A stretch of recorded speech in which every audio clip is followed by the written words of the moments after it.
using all three. Now, the desert is this place where nature is kind of there are less living things in the desert. Things are sort of starker. It's just kind of rock and sky, sand, a few little things spurring around, but not much. And so therefore, it can connect us very strongly to a sense of the spiritual.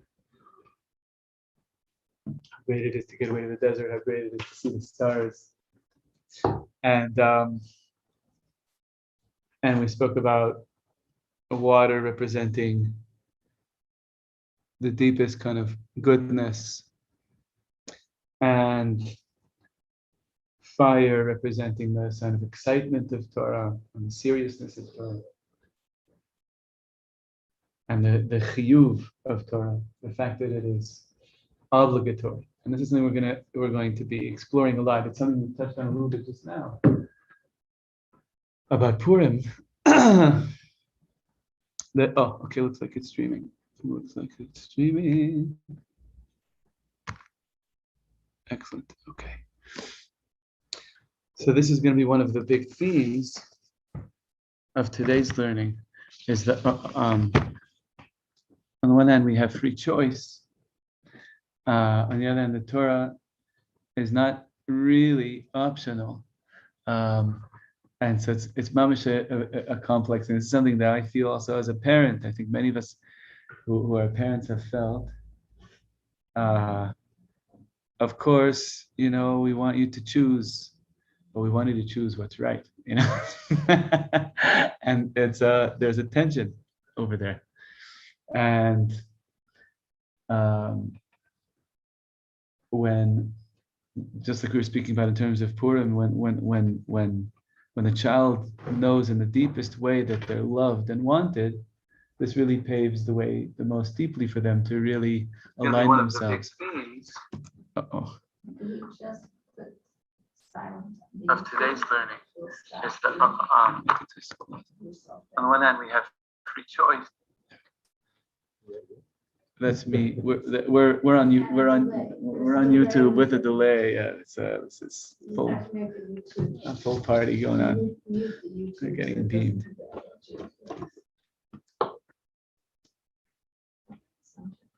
So we saw last time, desert brings you to a sense of the spiritual. It's like a leap. It's like a diving board to dive out of the physicality of this world, to go to the desert to tune in, right? That's still true today.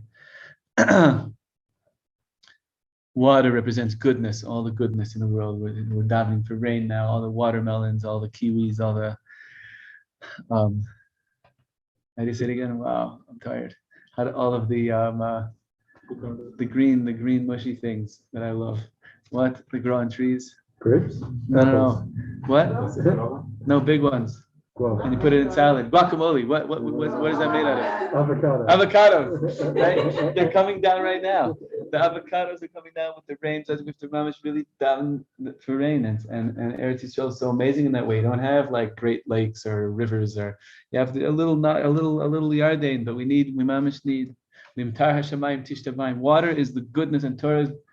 The Midrash says that the clouds were dripping droplets of water as the Torah was being given. I imagine it's like a sun shower type of a thing. It's another image, and there was fire, which represents the obligation aspect of Torah. Now we're going to get into the timing of Matan Torah. So in the Gemara, he starts off with the Gemara Shabbos Pei Vav Amud Bet. One opinion is that the Torah was given on the 6th day of Sivan, of the month of Sivan. That's the anonymous Tanakama's view, or the rabbi's view. Rabbi Yossi said, B'Shiva Bo, on the 7th of Sivan. Rava says everyone agrees they arrived at the Midbar, at the Sinai desert on Rosh Chodesh. And I'm skipping a little bit of and Kipligi Bekiva Diarcha. The question is just How did Rosh Chodesh? Was it a 1 day or a 2 day? Rabbi Yossi Savar b'chad shava ikve yarcha b'chad shava. Rabbi Yossi, and going through the chronology, that it worked out based on when Rosh Chodesh was. Everyone agrees they arrived on Rosh Chodesh, but what day of the week was that Rosh Chodesh? What happened each day until Matan Torah? It says they arrived on Rosh Chodesh and Hashem didn't say anything to them on that day because they were still tired from the journey from Egypt. On the second day of the week, Monday, then Hashem said, Atem tili mamleches kohanim, you're going to be from your kingdom of priests. On the third day, He gave us the mitzvah of Hagbala Sahar, of separating from the mountain. Barba Avid Prisha, on the fourth day, everyone, husbands and wives, have to separate. And then the Torah gets given 3 days later on the 7th. Rabbanan Savri betray b'Shabbat b'Yachar. Chachamim say no. Rosh Chodesh came out on a Monday, and on that day, Hashem didn't say anything. Same reason, they were still wary from the travels. And on the second day of the month, He said, "Atem tuli mamlechas kanim." We're going to be. We still call it like Yom HaMiyuchas, I think. And then on the 3rd of Sivan, which is my birthday, Hashem said, "Don't go up the mountain. That's still my challenge. I want to run." And on the Thursday, He said, "Separate from the wives." And then 3 days later, Thursday, Friday, Shabbos, the Torah was given, right? But everyone agrees that it ends up being on a Shabbos. The question is which day of the week was Rosh Chodesh? Was given on the 6th and 7th. And it works out also in terms of the calendar date, which day? Because everyone agrees it was that Shabbos. So if the first was the Sunday, so then Shabbos is the 7th. If the first was the Monday, Shabbos is the 6th. Yeah. Okay. It's a good day. The third. Yeah. What? The third of the third. Nachon. Okay. The Gemara goes on. I'm not going to quote for you everything, but what comes out is also part of this is that Rabbi Yossi holds also that there's an extra day, right? Because how many days from Rosh Chodesh until Shabbos is 7 days, and for Chachamim it's 6 days. But how do you read that back into the verses? And so Rabbi Yossi has to say that Moshe Rabbeinu added an extra day of his own accord. Moshe Hosif Yom Echad Midaita. He added 1 day of his own mind. Where is this? We're just going to finish. It's the Gemara Shabbos Pei Vav Amendah. The Gemara says that Moshe, according to Rabbi Yossi, and I'm not going to get into all the drushas of the verses. It's a bit complex, but it comes out. It's a really nice Gemara. Rabbi Yossi ends up having to say that Moshe added a day of his own. And Based off of making siyag the Torah. People made a siyag, people didn't make a siyag, and when it was successful and when it wasn't successful. Very interesting. This whole thing. That day This was whole it. thing about adding Moshe. There were 6 things that Moshe did that he wasn't told to do. 3 of them Baruch agreed to, 3 of them didn't. This one Baruch agreed Right. to. Here the Gemara says these two were right, exactly. Yeah, so the about Rabbi Nathan like expands on it. Gaval, thank you for telling me. That's great. I gotta see that. So so he says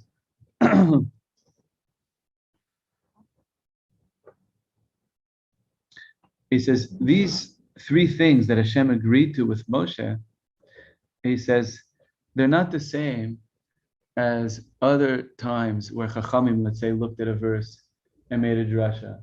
And even though, like, there are times where Chachamim make their own decree, and then they use the verse kind of, they're maybe inspired by it, or maybe it's only a mnemonic. There's different opinions how that works with the asmachta, but they relate it to a verse, but not that they're saying this is biblically deoraita, like a biblical law that's being learned out from the verse.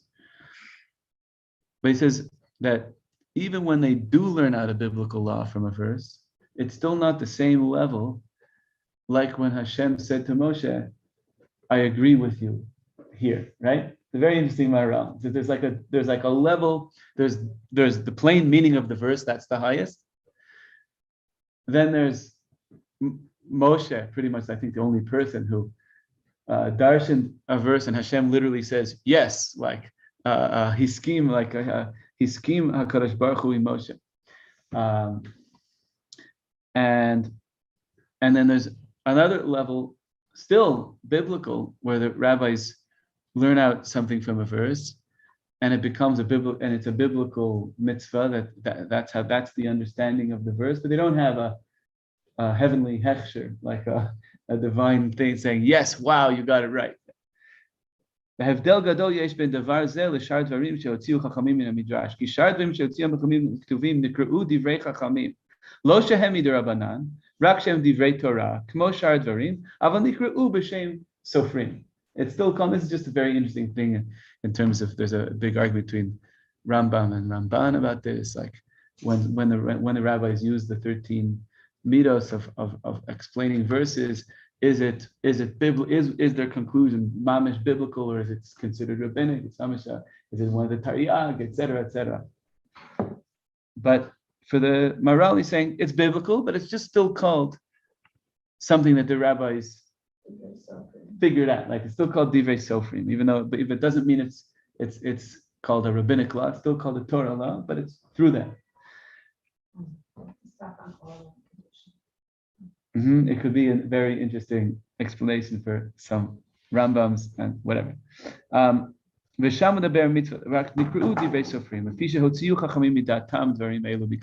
the rabbis, using their divinely sanctioned minds, came to this conclusion that this is what it means, and used the methods and so on of the accepted methods of how to explain the psukim. These things that Hashem agreed to Moshe, it's as if they were mamash written in the Torah. It's something that's considered mamish of the mitzvah itself, and not just an explanation of the mitzvah. It's just an interesting thing that he draws this distinction.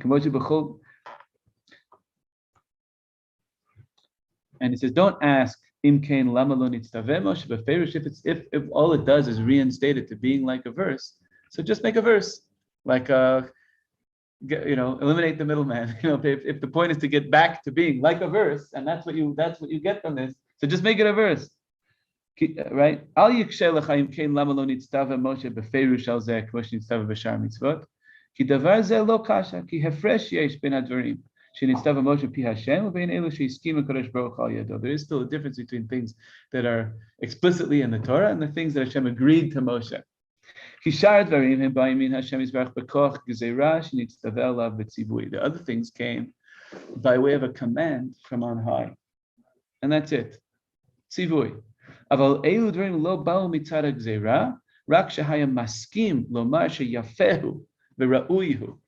That's something else. Energetically, it's very different than just you have to, right? What's in the verse, nothing you can do. Black fire on white fire. The letters say this. This is what you have to do. Then an explanation, which is given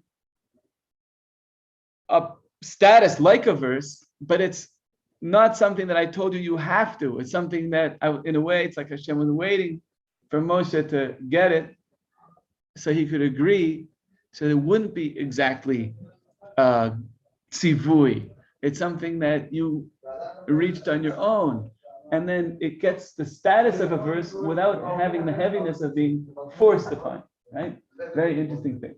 So it's like full biblical, direct from God status without it being a top heavy, you have to. Something you figured out, and Hashem says, yafeh, and Hashem says, it's ra'ui v'yafehu v'ra'uihu lasot ve'ein ze gzeira. But it's not something that I told you have to. Now that it's agreed to by Hashem, so then it's mamish like the Torah, like everything else. But it has this other energy to it, right? Very interesting thing. Super interesting thing.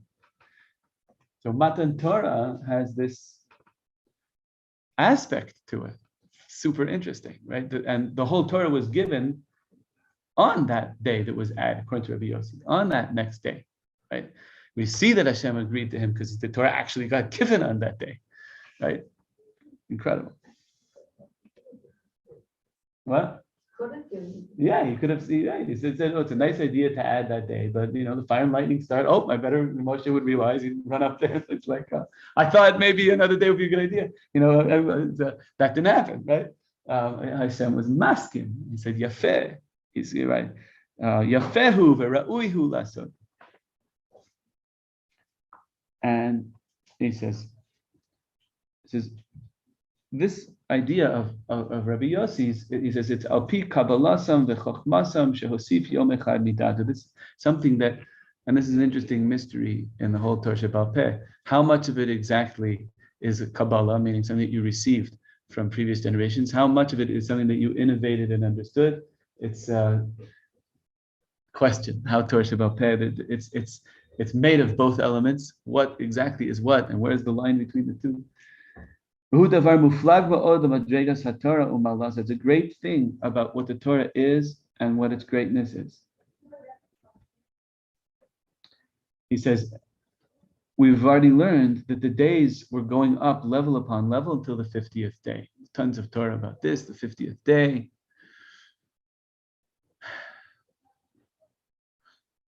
That there's this whole preparatory aspect of 7 times 7, which in kind of a miniature encapsulates like all of the midos, all character traits, all the levels within level 7 multiplied by 7 to get to the 50th day after that. Right? Yeah, so for Rabbi Yossi, it's on the 51st. So the Maharal says that according to Rabbi Yossi and Chachamim, he holds that it will work out mathematically to actually have been day 51 for everyone, the day the Torah was actually given. Super interesting thing. As he explains a little bit. This idea that the 50th day fits the Torah, should be the day the Torah is given, is only from the side of Hashem, Asher Hu HaNoisei, the giver of the Torah. Aval Kabbalah Torah, the receiving of the Torah is something, a different thing. That thing comes later. V'tzarich yom bifnei atzmo. That we need something else. It's such an amazing thing. We need a 51st day. El Kabbalah Satorah. Ulechach lo haya yom Kabbalah Satorah b'yom chamishim rak b'yom chamishim v'echad. He says a short little metaphor for this. Mashal, it's a mashal. It's you could illustrate this of a metaphor of a king. That he agreed to give some great gift to his beloved subject. The agreement to give it, that's at one point in and of itself. The haga'at hamatana el ha'ohev huzman bifnei atzmo. It's different than when Amazon delivers it or whatever it is. That's a different thing. It's bought, it's paid for, it's done, it's been issued. The king, okay, and your word is my command. It's like done. But the arrival of the gift is at a different time. Lefichach afshi yom chamishim hu yom she'u'il to arrive to the 50th day, and there's so much Torah about it. The 50th day, the first day of the 8th week. The number 8 is like mamish, all about connectivity. The letter Chet is made of 2 letters, and Ksav Beis Yosef, it's 2 Zions with a little electric circuit connecting them on top.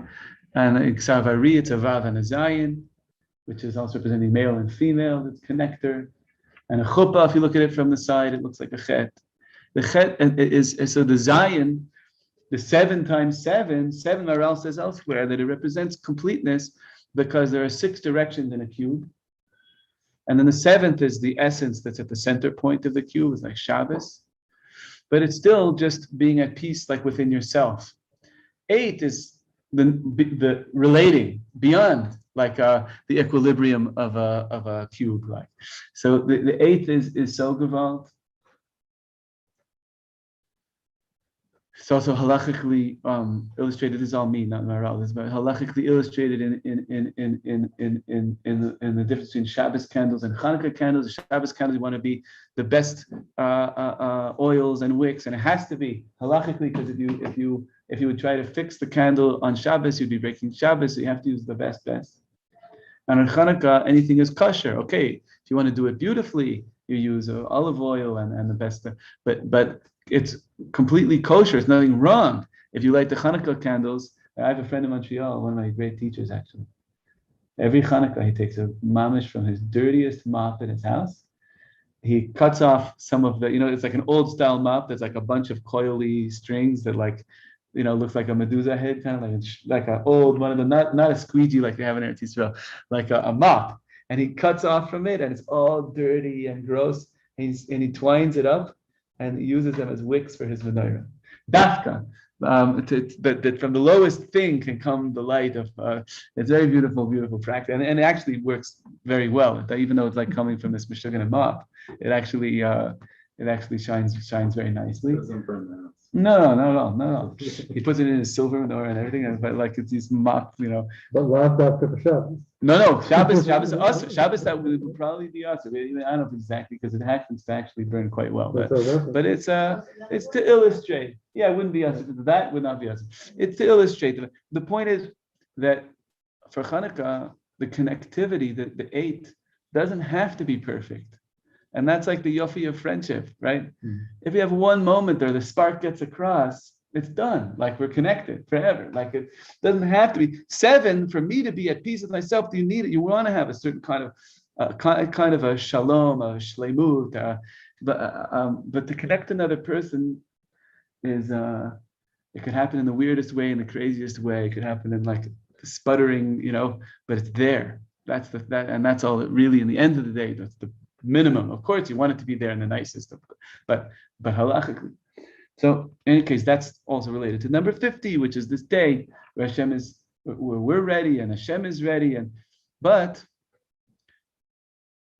it's because 50th day is the first day of the 8th week. You've been through 7 weeks, so the 50th day is the first day of the 8th week. It's related to the number 8 and related to relationship. But that's all mitzad Hashem still, mitzad the giving. Mitzad the receiving, there's still another thing that needs to happen. It has to be relatable to us. We have to be ready to receive it.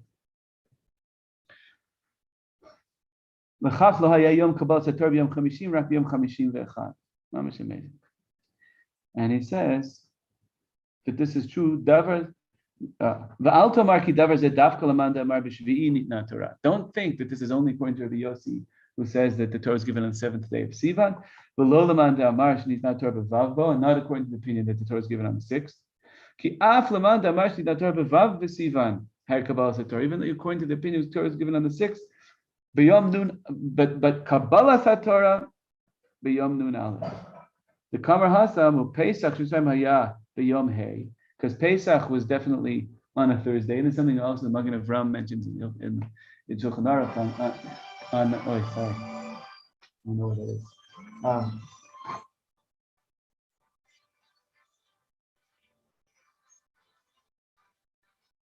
I'm finishing up. Sorry, I'm still in the middle. I'm finishing up. Sorry. Oh no. Okay, so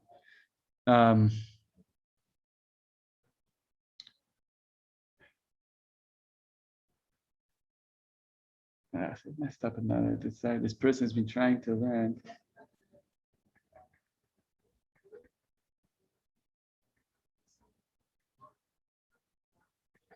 Sorry.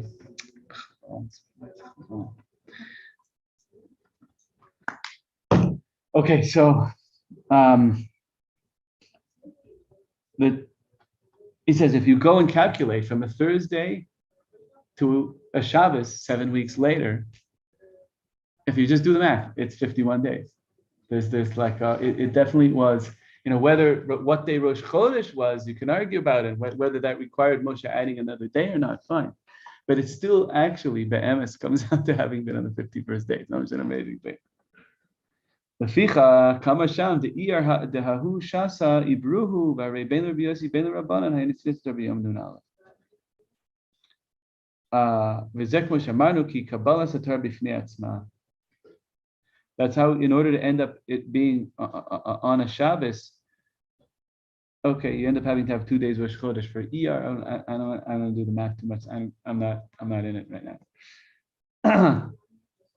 So this whole thing of the 49 getting to the 50, there's still another story of the 51. And on the one hand, it's related to Moshe adding a day, which is related to this amazing thing of getting in some way past it being completely forced upon us. Because it's bringing out this energy of something that's completely like a verse, but unlike a verse in the sense that it's not a total command. It's something that came from Moshe's idea and was agreed to by Hashem. So it brings in that energy to Matan Torah according to him. And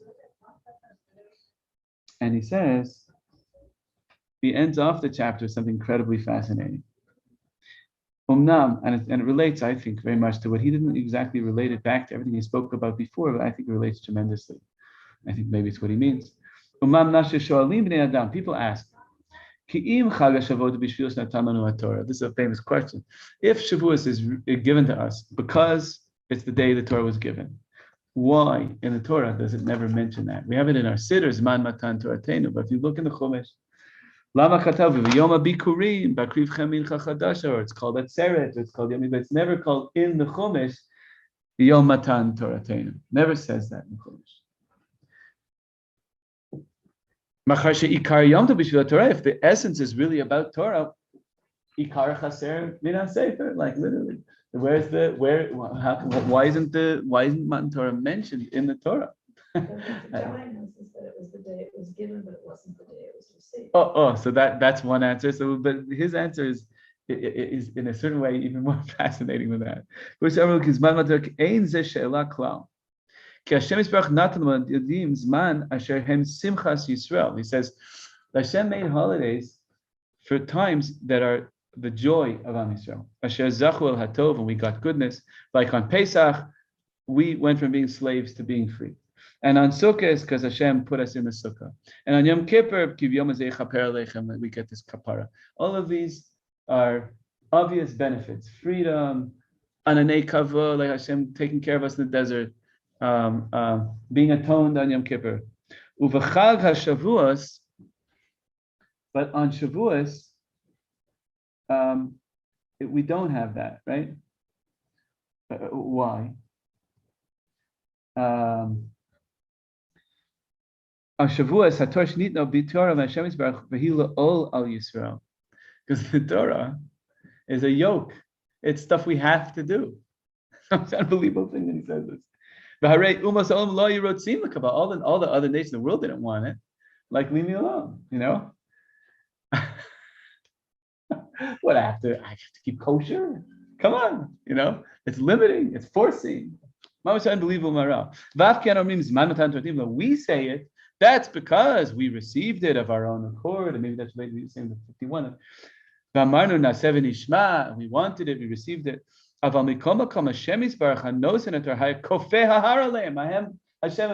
held the mountains over our heads and said, take it or else I drop this mountain. And it was Bal Korcham. Even though we said we wanted, there was a necessary element to the Torah that it was obligatory. And hence the Chumash itself recognizes the pain in that by not mentioning that it's the day of the receiving of the giving or receiving the Torah. It doesn't say it because Hashem only wants to say things that are happy. And it's not completely happy about some of the day the Torah is given. Unbelievable. For the same reason,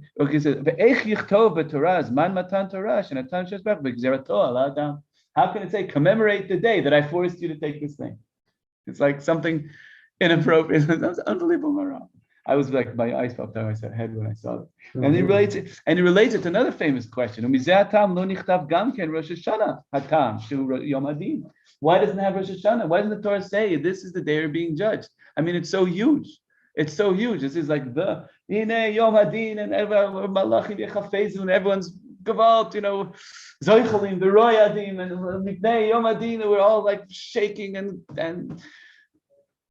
Ki Hadin mitzad atzmo in a mikubal, ve'eno noach la'adam. The din of itself is not something anybody would say, oh great, yeah, please, I would like to have a judgment day.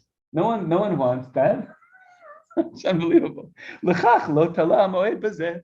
Therefore, Hashem didn't write, oh, Yom Hadin, because it's not it's not a happy thing to write about a holiday. Rak nichtav zichron truah, ve'his kirsh and his kari day truah lifnei kodesh baruch hu l'tova. It just says, I'm going to remember you for the good with your sound. That's all he says. V'chein hu his kir b'chol makom. No, it's unbelievable.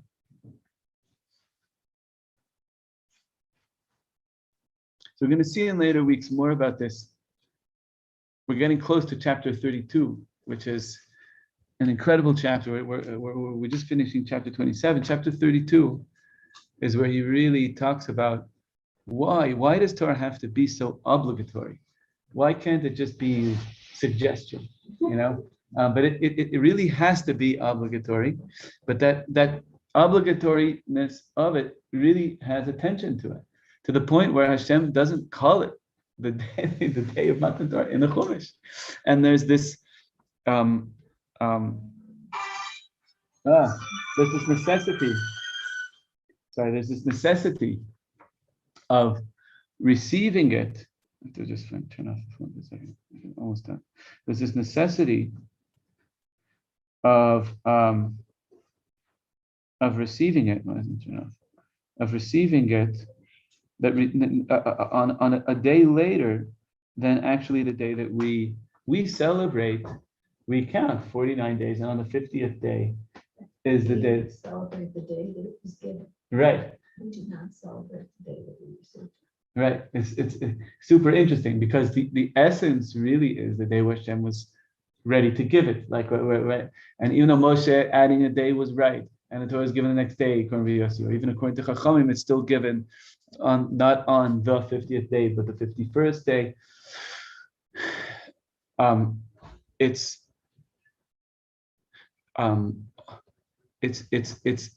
what we're selling. We need to find a way, and this is what Purim is about. Also, we need to find a way to be happy that we have to. Right? This is. I'll tell you just one. Let's end with one last thing. Are you raising your hand? Is okay? Is that there's one level that is called I want to. There's another level called I have to, right? And this is something that is a big tension in society and all the time, like what's better? Is it the things I have to do, things I want to do? And Yiddishkeit definitely has to have both aspects. It has to have both aspects. It's really missing something if I'm only doing things I have to do, and Judaism is never things I want to do. Of course, it's missing like something incredibly important. On the other hand, if the whole Judaism is just things I want to do, then it can just become, my own thing, my own kind of made up religion. It has to be some level, right? Even though I don't feel like it's got to be. And then how do we kind of resolve that? So then. There's a level that's called I want to have to. That comes up in the Darim. There's a Gemara that says that Hasidim, like pious people, take upon themselves to have to bring korbanos, so then they'll have to. They consecrate the animal. They say this is going to be a korban, and once they say that, now they have to bring it. Like a neder, isn't it? So there's a level called I want to have to that resolves it a little bit, right? Like I really tune into the obligation aspect, and I'm trying to kind of bring the two closer to each other. And then there's like something else, and this is just my idea over here. I've never saw this anywhere, but that. How could you not?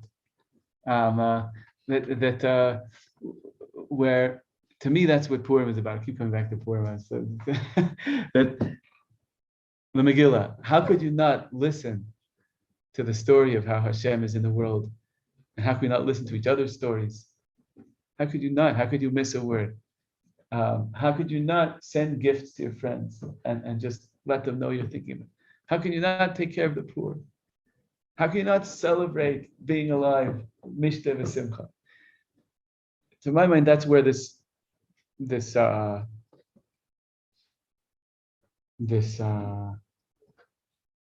place of obligation and wanting kind of come together.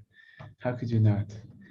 And it's an amazing thing that the very giving of the Torah, we have a tikkun, like Reb Shlomo spoke about this. The art site is this Thursday night. Everyone know we're doing something on the Moshav, the Carlebach Moshav Thursday night. It's going to be really fun. There'll be music, and I'm going to be teaching a Is shir. there any transportation being organized for that? Good I want question. to get there. There is a guy from the yeshiva who's driving, has a few spaces. Yeah, let's try. We'll try to make a Facebook discussion about it and get some. I'm sure there are people who will drive. I asked them to shut up chat. Yeah. I want to be there, but I don't have a way. Yeah, it's not simple. On the bus is not simple. Yeah. No, we'll find a way. So, in any case, Yeshavuos needs a tikkun. Reb Shlomo spoke about this. We stay up all night. Am Yisrael, there's a midrash says Am Yisrael went to sleep, and Hashem had to wake them up from Matan Torah. And so now we fix it by staying up.